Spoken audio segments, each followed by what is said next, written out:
growing up and even being a singer-songwriter, I felt a lot of constraints, self-imposed constraints about being understated and modest or not, presenting a certain aesthetic that isn't all of who I am.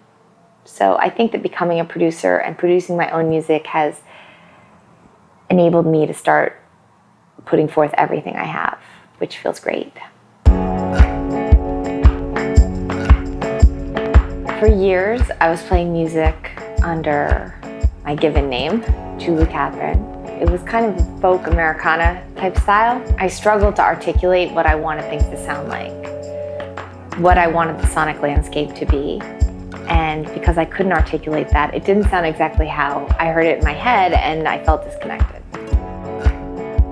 Some people started encouraging me to produce my own tracks, or at least to play around in GarageBand so that I could make demos. And I made this track called Gray White December. It sounded, in some ways, better than anything I had done before. From that point, I just realized that in this chapter, for me, I need to be producing my own material.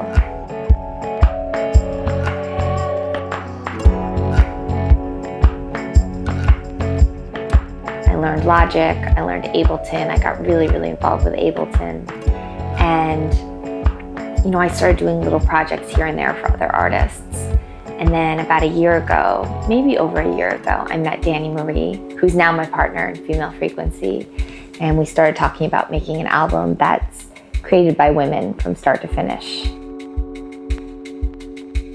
So this type of sample is my favorite thing to make. It's a backwards vocal.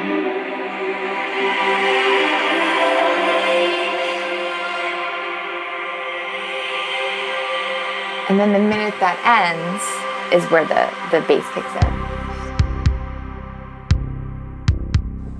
As I've gotten into audio production, I think I've become much more aware of that dichotomy, that women are expected to be kind of either or, feminine and sexy and like the front person, the singer, or more kind of detail-oriented and technical and maybe like nerdy. I have both parts of myself and they're equally strong. Yeah, I've made a commitment to myself to just let them both flourish.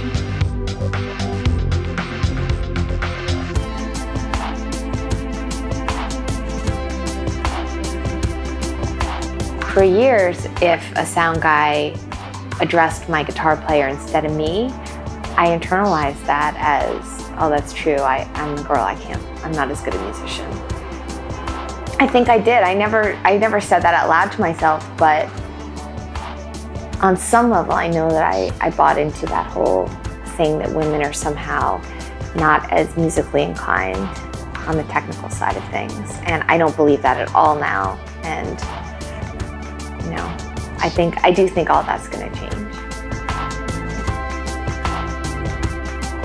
I think my advice would be, if you want to do it, believe that you can do it.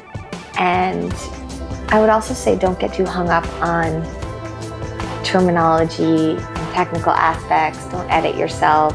Just move forward with what sounds good and feels good and trust yourself.